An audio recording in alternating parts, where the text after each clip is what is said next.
A lot of great features here that I don't think you find on our competition. This quick change clutch cover. In racing, there's such a demand to occasionally get in and inspect that clutch and make sure everything's right. This is very quick access, comes right on the machine, saves you hundreds of dollars in purchasing a new cover.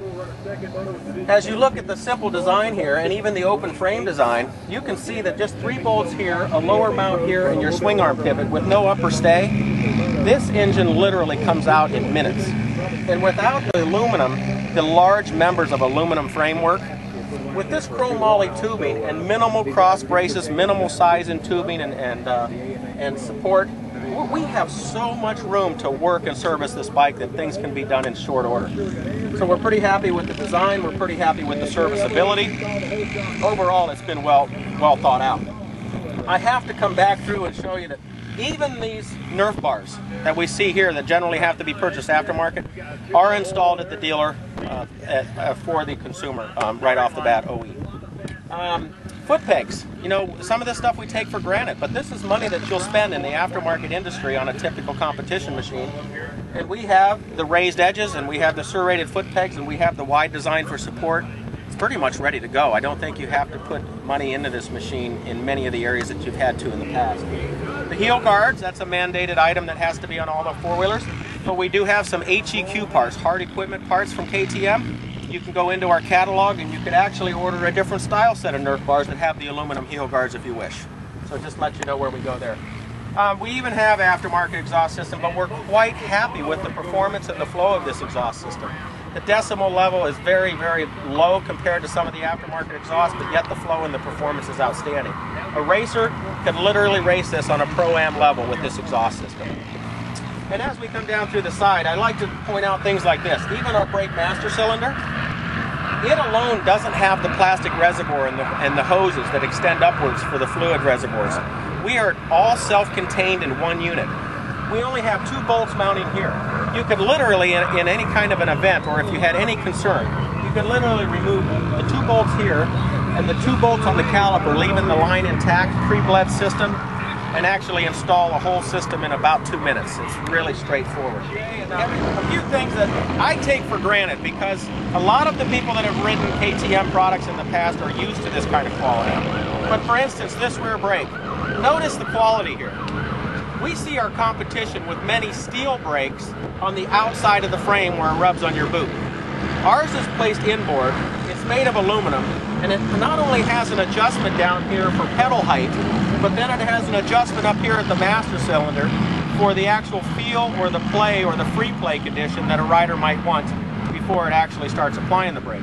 So completely adjustable brake pedal made of aluminum on 2 ball bearings to make sure that the bushing doesn't get loose and it starts to get a little bit sloppy on you in the future. This is state-of-the-art components.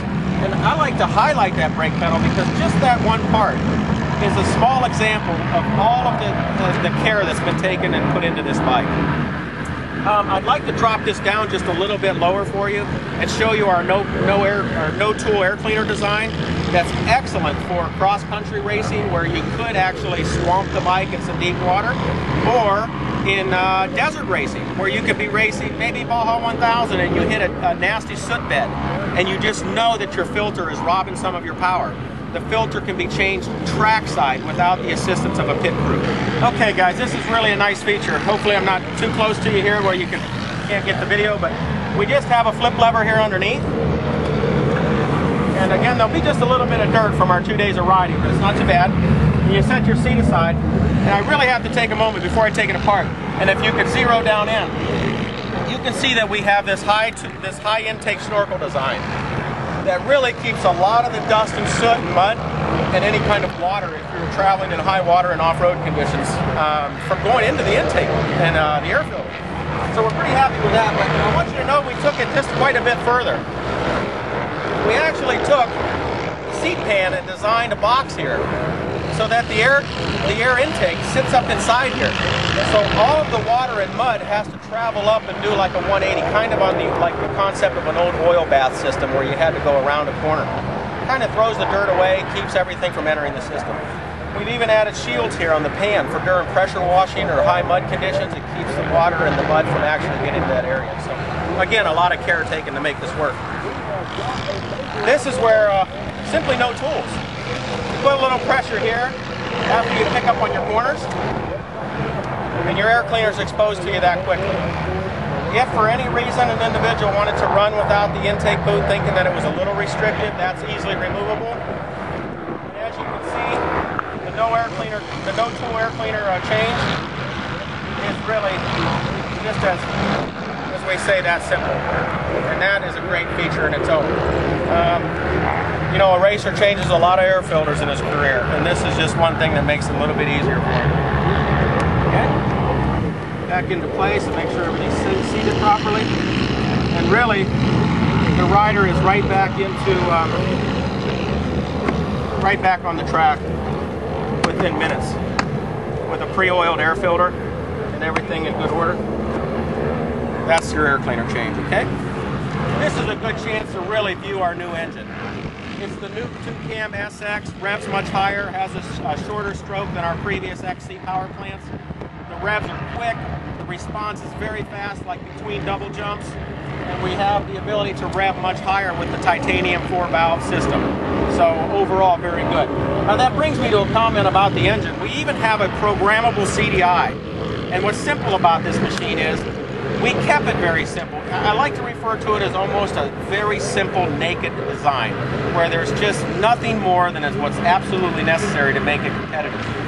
So to say that this engine has one mapping curve with carburation, and that we can just pop under the hood and disconnect a wire and actually operate off of another ignition curve, which gives the bike either more torque or harder hits depending on the traction and the conditions you're riding under. So very simple. But what I'm getting at there is, with our 41mm FCR carburetor, we don't have to go to a laptop, we don't have to have software, we don't have to go in there to make all these changes for modifications. In fact, if you want that mapping change through our CDI, like I said, you just unplug a single wire. Absolutely no software and no equipment needed. Things like this, I think, are what the racer is looking for in value. Okay, as we come back around to the front of the bike, I'd just like to point out that we have restructured the fuel tank, and we've molded all the ergonomics to be better for motocross racing. This is a lower capacity fuel tank than the XC, of course, down to about 2.7. It has the quick removable quarter-turn fuel cap, which is pretty helpful in most conditions, especially off-road racing. Electric start, it's a 5-speed transmission. It has extremely high oil capacity. It has an internal oil sump that allows the oil to lay very low in the engine for low center of gravity, and it allows us to not have an external oil tank. If you have to do an engine R&R on this, there are no lines, there's no oil tank, there's no banjo bolts, and there's no brass washers to keep track of. Simply in and out clean itself. Okay? We don't really speak much about horsepower numbers because every dyno is a little bit different and everybody claims numbers that are sometimes unrealistic. What we like to say is we have, and we're sure we have, the strongest OE engine in the industry, the strongest. And when I mean that, I think many of our competition engines take about $3,000 or more to reach this level, and then the reliability can go down. We are OE, we are stock, and we are really at the highest horsepower level than what we see out here racing today. So we're really happy with the durability, and we're really happy with the performance of the engine, and it's a good time to say that another spec I can't give you is a dry weight. Austria never offers a dry weight because they believe you can't operate the machine without shock oil, without fluid in the battery, without engine oil, without coolant. So why offer that weight? We're going to say that our bike weighs 363 pounds without fuel and roughly a pound of fuel in it. Let's just say 370 pounds and you're going to the gate. And that's a realistic number. And we feel that it's a pretty lightweight number, if not one of the lightest in the industry.